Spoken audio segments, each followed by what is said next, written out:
Olha só que legal, pessoal. Esse tatu de artesanato que balança a cabeça e balança o rabo. É uma peça que não vai estar à venda, porque não é minha. Eu fui fazer uma visita e encontrei essa peça lá. Olha que legal. Balança ali a cabeça e balança ali o rabo. Tá um pouquinho sujinho.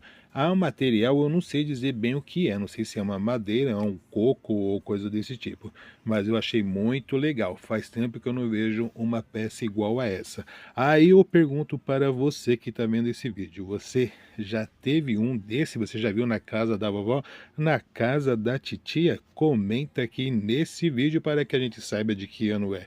E se gostou do vídeo, curta este vídeo, siga este canal, porque aqui vai ter muita coisa legal. Segue a gente que vale a pena. Valeu!